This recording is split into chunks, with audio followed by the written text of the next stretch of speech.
everyone, so this is kind of maybe gonna be a weird hair in my face. Okay, so I wanted to do this video about aura symptoms, which I like to call pre-seizure symptoms or feeling a bit seisurey. And basically what aura symptoms are the symptoms, the feelings, like everything that happens leading up to a seizure. And the reason I want to do this video is because I have been told multiple times, and I want to preface this by saying I'm not trying to make this video as like a call out of people or to make people feel bad, not at all, more as like an educational thing, because I don't think people realize that it is a problem. But I've been told by multiple people over the past few weeks, and it's sort of made me feel a bit crazy until I went to the neurologist and realized this is a common thing. That, like, for example, if I say, like, oh, I've been feeling a bit seisurey, or I've been experiencing aura symptoms, I've been having these pre-seizure symptoms, and then I think this is like a natural reaction for people to sort of gauge, like, okay, is the person I'm talking to, like, fine? Are they okay? Do they need help? People have said to me multiple times, like, oh, but you didn't have a seizure. You just, like, thought you were going to. So you're fine, right? No, definitely no. And I want to break that down in a few ways for a few reasons. Firstly, and I know looking back, I have been guilty of this, and I would like to take this moment to apologize. If someone tells you they're having health problems, it's a little bit offensive if you sort of diminish those problems. And I think it's sort of, again, like, common if you've never experienced it to be like, oh, well, because your brain is just like, oh, I don't even know what that is, like, it sort of tries to be like, oh, okay, well, it sounds fine, nothing actually happened, right? But I think that lack of education is where that comes from. And I know for me, I'm still learning about seizures, and if you've missed it, or if you don't know me personally in real life and didn't see this on Facebook, was recently diagnosed with epilepsy, and by recently I mean last Thursday. Today is Monday, and which was not a huge surprise for me. I've had seizures in the past, but that's sort of the context of this. 3 years ago, before I moved to Prague, when I was living in San Diego, I had multiple grand mal seizures, which, if you're not familiar with seizures, are the big ones. You're laying on the ground, your body is completely just like going like this.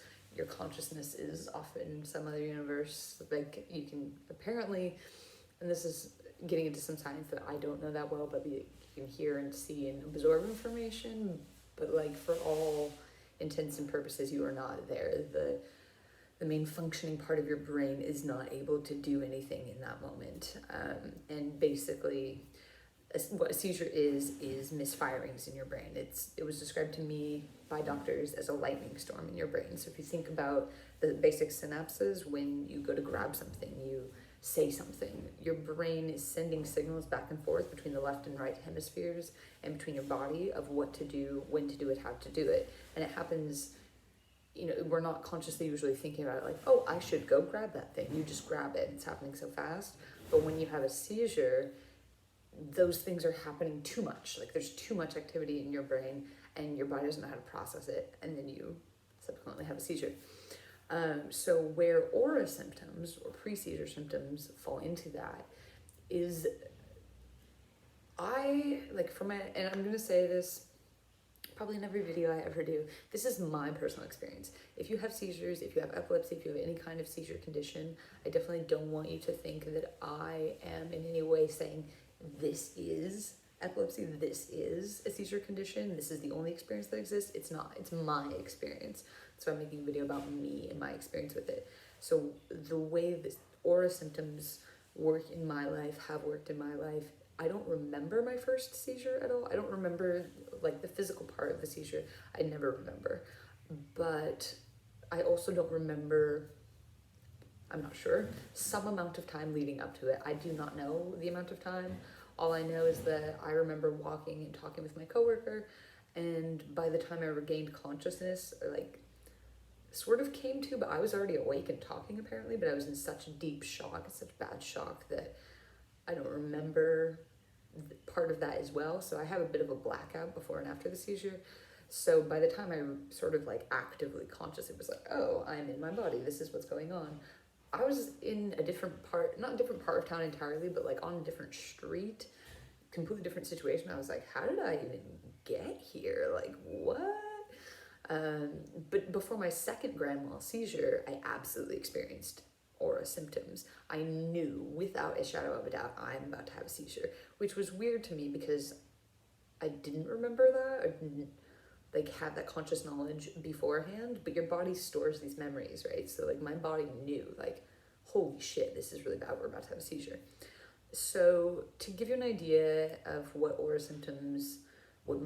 aura symptoms are, and I think it can be different for everyone because in the research I've done, in the people I've talked to, seizures are different for everyone, triggers are different for everyone, what causes a seizure, and I assume aura symptoms could vary as well. You know, everything about it, and that's what makes it hard, is that it's very individualistic. It's very dependent on the individual person. So for me, from my experience with aura symptoms, so I'm reading here off of some information from University of Michigan and how they describe it, because I think medical experts do a lot better with their words in these things than I do. So I'm just going to read off the ones that apply to me. There are more here, but I'm just going to pick and choose. So something that someone can experience before a seizure could include visual changes. That happens to me every time. Every single time I notice visual changes. And that could be bright lights, some sort of zigzag lines, like when you stare into the sun and the light and your vision kind of looks weird and you're like, what? And your brain's like, that's not a real, like what? That, slowly spreading spots, like if you imagine if you've ever fainted, passed out, if you're dehydrated, have heat exhaustion, and you start to see these like spots and your vision's going black. I experienced that quite a bit. Blind spots, dark vision, like sort of blackouts entirely from your vision, definitely experienced that. It could also be distortions in the size and shape of things, which I've also experienced. So like, for example, I'm sitting and talking to someone, because for me, when I'm experiencing aura symptoms, it's really difficult to maintain a conversation. I don't know why. Probably some science behind this. Again, as I said, I'm still doing my research.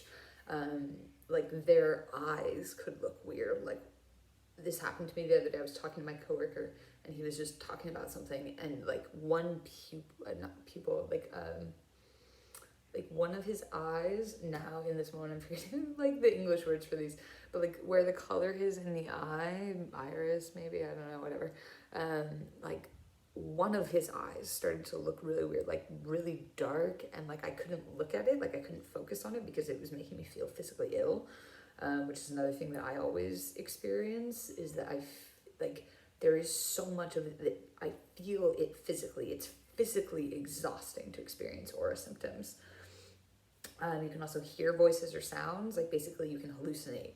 I know someone, and I will not provide any context as to who this is to protect the person, because I have not asked if I can share this experience, but I know someone who, for example, hears voices, like hears somebody that they know talking to them as if it were real, and the person isn't even there. So like aura symptoms can be really hardcore. You can also feel some kind of out-of-body experience, which I almost always experience, like almost as if I'm being played in a video game.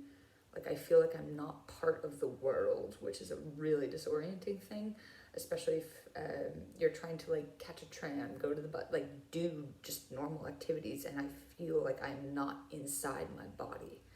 It's really weird. Also really high levels of stress and anxiety. So in that regard, imagine, because I think people don't understand, and I feel like I've been having to fight to like make people understand that this is serious, and it made me feel really crazy because it seemed to me like people kept diminishing what I was saying, like, you're fine though, you're fine, you haven't had a seizure, which I think part of it is people trying to be reassuring, which I do appreciate, I really do, but like, it made me feel like they were saying like, you're not having any problems, you haven't had a seizure, so you're fine, which also my neurologist told me is probably not true. So fun fact, you can actually have all kinds of seizures, and just because you're not having a grand mal seizure does not mean that you haven't had a seizure. So she told me like there is a 100% chance you have been having small different types of seizures based on what you're telling me. So that's fun. Pretty sure during a run last week I actually had a form of seizure, which was very scary. at the time. Basically, my vision completely changed. It was like watching an atom bomb through a kaleidoscope, if I could describe it. Like, if you've ever seen videos of people watching an atom bomb when they were first discovering what it was, and it was like this huge bright light and explosion, and people like couldn't even look at it. It was like that. Like, I went actually blind for a moment and had such a bad headache, I thought I was going to throw up or pass out. And some other symptoms as well. And it's really scary, because part of the scariest thing for me with seizures is that I cannot help myself in that situation. Someone who's having a seizure is not able to be like, let's not have this anymore, and take care of themselves. They need help from the people around them. So that's another, for me, very draining aspect of aura symptoms, is that I can tell that I'm having them, and I have to constantly evaluate everyone around me and every situation around me. Do these people look, and as I mentioned, I live in Prague, I don't live in America. So do these people around me look like they will save my life if I need them to? Do they look like they will call an ambulance? Do they look like they will, if I fall down and start literally visibly having a seizure, will they come to my aid? And that's very exhausting to constantly have on rotate in your mind of like, does this look like a situation where my life could be saved? Or does it look like a situation where people probably won't give a fuck and just walk by me and I could die here? Like, that's a lot for your brain. And then add that to anxiety and stress. And as a relatable example of what I mean by that anxiety and stress, because I think this is something most of us have probably experienced. Like, imagine you have a very important meeting you've been preparing for like a month. If you don't go to this meeting and crush it, you're going to get fired. You know for sure, like, I need to go, I need to be on time, I need to prepare all this stuff. You've done a lot of work, you're maybe a little bit tired because you stayed up late, and you're going to the tram, let's say, if you live in a place with trams, or if you don't, you're going to your car, or you're in your car, and you're like, holy shit, I thought I left enough time, but now there's a huge traffic jam if you're driving, or if you're in a tram, like, you just missed the tram and there's not one for 15 minutes, you have no other way to get there, and you're like, oh my god, oh my god, oh my god, oh my god, and you're like stressing, you're imagining, your brain is catastrophizing the situation, there's no way I can make it there now, I'm going to get fired, I'm not going to have a job, I can't feed my family, like, all of these things are running through your mind. Imagine that. But like the leading up to it, so let's say you're racing out the house, you're trying to get to your car, if you get there in the next 1 minute, like, you'll be fine, you'll be able to make it, traffic won't matter. Or you're running to the tram, you're like, it's coming in 30 seconds, I can see the tram stop, I'm sprinting down the block. My mind is meanwhile catastrophizing, like, you're not going to make it, you're not going to make it, you're not going to make it, if you don't make it, you're going to get fired, just like constantly like speeding through these things, because your mind's able to do that really fast, and it's for a reason.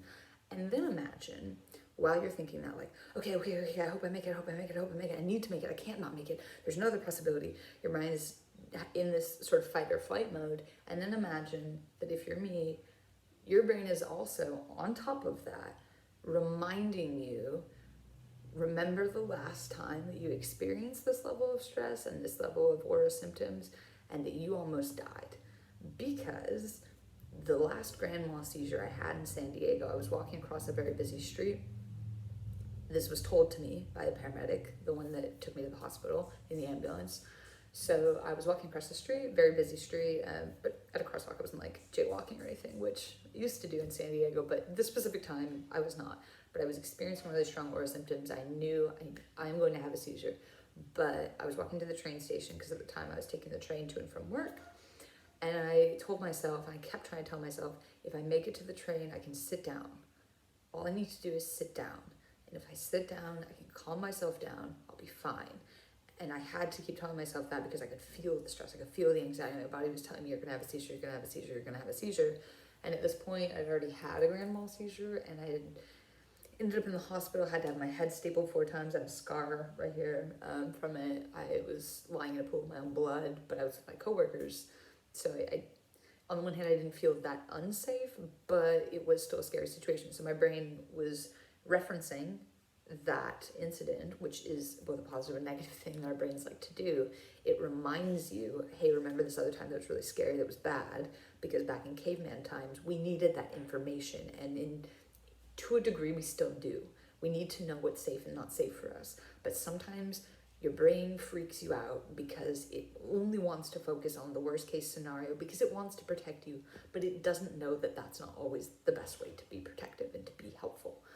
So imagine you have that stress. You're like, I'm gonna be late, I'm gonna be late, I'm gonna be late, I need to rush, I need to go faster, blah, blah, blah, blah, like on repeat, just like spinning through your mind. And imagine that now my brain is referencing the second seizure I had where I was alone. I was not with my coworkers. I was like, oh, I need to make it to the train. Had a seizure, hit my head on the asphalt. I was in the middle of the street, laying in a pool of my own blood by myself. A stranger called an ambulance for me. I have no idea to this day who it was because in America they legally cannot release that information. And the reason it was so traumatizing for me is because the entire way to the hospital, the paramedic drove into my mind, you could have died. You are lucky to be alive, but not in like a positive, like, oh my gosh, don't worry, you're fine, we saved you kind of way. Nope, not in that way at all. In basically the exact opposite. It was like, I don't know what you think you were doing. You almost died. A stranger saved your life. Do you even know how lucky that is? What if someone hadn't called? What if you were just laying there in your own blood? I'm like, dude, I'm coming out of shock and a seizure and I have a concussion. I'm bleeding. I am literally bleeding from my head. I don't really need to be bullied about it and told that it's my fault that this happened and that I could have died. Yeah, I get it. Once is enough. You don't need to keep saying it, you know? So like, it was a very traumatizing thing for me that I did not unpack at all until like right now in therapy, I am unpacking this because I'm realizing like that was toxic, but it also wasn't my fault. So I don't need to, you know, be taking that on as like a you did this type thing. Because at the time I was, you know, trying to do the best I could to prevent seizures. I wasn't trying to bring them on. Obviously, I wasn't like, I'm cool as shit, you know, I survived a seizure, I can do it again. Like, no, I didn't want to have it again. But he made me feel like I did, like I was like seeking them out. I was like, you know, like some seizure adrenaline junkie or some weird shit like that. So imagine the same anxiety, right, that we've mentioned. You're running for the bus or the tram or the whatever. You need to get to work. You know that your life is going to collapse into a bunch of tiny your life is going to collapse into a bunch of unemployed fragments of poverty and whatever if you don't make the tram. And your brain is telling you, what if this is the time that you die? On repeat. Because guess what? Your brain can repeat things super, super quickly, much faster than your brain can, than your mouth can. If I tried to say out loud, what if this is the time that you die, like 25 times, I mean, that's a tongue twister that I'm like not capable of doing. So imagine all of this is in my brain while those aura symptoms that I already read are simultaneously happening. My vision is weird. I feel like I'm having an out-of-body experience. Sometimes I get migraines. Sometimes I feel like I'm going to vomit. I start to feel like hot and cold sweats. My vision is being distorted, so things don't even look real to me anymore. And I'm being told that because I'm not having seizure, because I'm not actively having a grand mal seizure that is physically visible to everybody else, that I should be fine. What's the big deal? Isn't it just anxiety? Can't you just calm down, do a meditation, chill out, Megan? What's your problem? So, that, in a nutshell, is basically like why I think that, you know, and this applies to everything. I'm just specifically talking about seizures here. And like I said, I'm really sorry if someone's ever told me that they're experiencing something, and because I've never experienced it myself or my own limiting beliefs, biases, whatever, I have sort of diminished it. But like, please, please, please know that like if someone says they're having aura symptoms, pre-seizure symptoms, they're feeling a bit off, whatever, any of these things, and they have had a seizure before, like please know that it is a real physical and mental thing. It's physically and mentally exhausting. The only things that I have ever found that have been more exhausting than having aura symptoms is either of the 2 times I actually had a seizure and concussion and had my head stapled. 7 staples in all, 4 first time, 3 the second time. I have scars from it. Also very traumatic. Being in an ambulance isn't as cool as I thought it would be. I was like, oh, this is so sweet, but we just get a ride to the hospital. It's nope. Not fun, not sweet, not cool. The first paramedic was really awesome. He was a nice guy, but coming out of shock, for lack of a better vocabulary word, is very shocking because you're in this situation, or at least I was when I had both my seizures, where I was like, I feel great. I feel swell, feel awesome. I don't know why everyone's making such a big deal. And then you come out of shock and feel all of the pain of whatever it is, or all the trauma, or whatever it is, that your body was protecting you from during that time. Because your body's like, you are in a hell of a lot of pain and experience something very traumatic. Let's just shove that down, shut it down, and compartmentalize it so that you can just focus on being conscious. And the being conscious, being in shock part actually feels pretty sweet. It's like, hospital, all right, whatever, if you think so. I literally and actually said that to the first paramedic. And then I started to feel the fact that my scalp had pulled itself apart on concrete, and that didn't feel awesome. And then I started to feel the concussion and like the physical effects of biting my tongue so hard I had individual teeth marks for over a week, like these type of things. So the only things that I have experienced more draining than the actual symptoms are both of those seizures and actually and physically running a half marathon. That is on the same level. Like, those are the three things for me, most exhausting things. Having seizures, having seizures with concussions, half marathons, aura symptoms, like in that exact, very close together order. So it is very stressful, very exhausting. And like, really honestly, what I feel like I need after experiencing aura symptoms is a literal hug. Like, I actually want someone to give me a hug because I want to cry. It's so stressful. Like, pet a dog, pet like 35, 50, 100 dogs, like as many dogs. Like, I could keep saying higher and higher numbers because I love dogs. Like, cuddling with an animal or person's fine too, but like animals are better. Like a soft blanket, like reading a book, drinking some tea, just like calming the F down, listening to some nature sounds, just like real calming stuff. So please, just like, know that it's serious. Try to be open-minded. I know seizures are scary as hell. They're scary for me, and I've had them. Like, it's a scary time, but I'm gonna try really hard to put out some more educational stuff based on my own experiences, and then also like things that I find, that science, medical people, specialists have to say, and also the advice that I've been given from my seizure specialists, neurologists, all these type of people, because I think that it's been my experience being diagnosed as epileptic, being epileptic now, and thinking I wasn't epileptic and having seizures and seizure symptoms in the past, that we are sort of marginalized. Like, people may not want to talk about it. It's scary. You feel crazy because no one wants to talk about it. No one's experienced it. But actually 1 in 10 people experience a seizure in their lifetime. So it is common. But even if it wasn't, like, it's your experience and it's valid. So let's just, try to be a bit more open-minded, a bit more calm, educate ourselves, and not dismiss people's symptoms as not being real, because there's not a physical outward thing of it. And also, I would say that same advice to any of you who are like, I've had a seizure, I felt like I was gonna have a seizure, any of that kind of stuff. Because if you look at me, I don't really look unhealthy. And I went to the neurologist on Thursday. I spent 7.5 hours in the hospital having tests done, waiting on results, talking about it with the neurologist, like getting blood drawn. I have also tiny veins. This is just fun. I don't know if you can see it. Boom! Yeah. I tried to tell them, but yeah, not a good time to draw my blood. So they didn't do it from my like wrist. You can't really see there, but yeah, that hurt. That didn't feel great. But when I walked into the neurologist, I was looking around. I texted my sister actually and was like, I feel like I like belong here. Like, everyone else looks physically like they should be here. Like, people are not having a good time. People are old. People are, XYZ. And my judgment of that event made me realize this could be, again, my own like cultural, like programming, family programming, whatever it is. My own life experience has programmed me, conditioned me to be like this.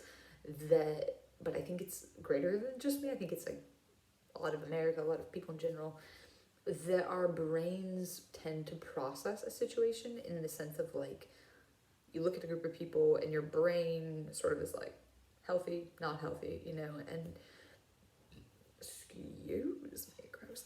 And I don't think that that's always the case. And while I'm not saying look at everyone and think like, oh, what sort of like medical problems are like lurking in there, I think that sometimes it can be a bit, or has been for me, it's felt a bit like polarizing, ostracizing. Like, I've just felt very like alone in this, because I don't physically look unwell a lot of the time. Like recently, last 3 weeks, 100%. Didn't look good, didn't feel good. But outside of that, like a lot of the time people are like, you're fine, you go down runs all the time. Like I just ran a half marathon recently, like literally like a couple weekends ago, you know? So like people are like, you're fine. But like it's 100% possible to have health problems and still do things. And it's also just as possible to have health problems that are not visible to the eyes. So instead of advocating to judge people more, I'm saying let's judge people less. Like let's just assume that we have no fucking clue what's going on in someone's life.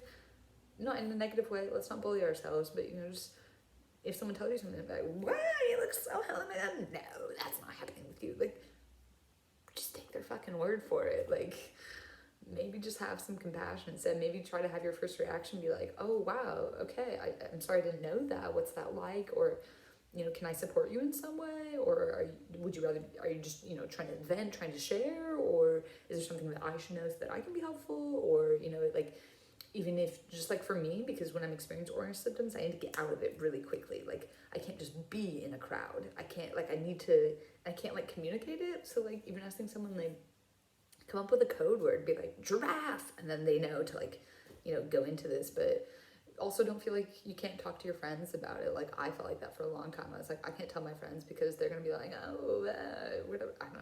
I thought that my friends were amazing. But we've since had a conversation about this. A friend of mine was like, how do you do first aid for a seizure? And I was like, straight up, I do not know.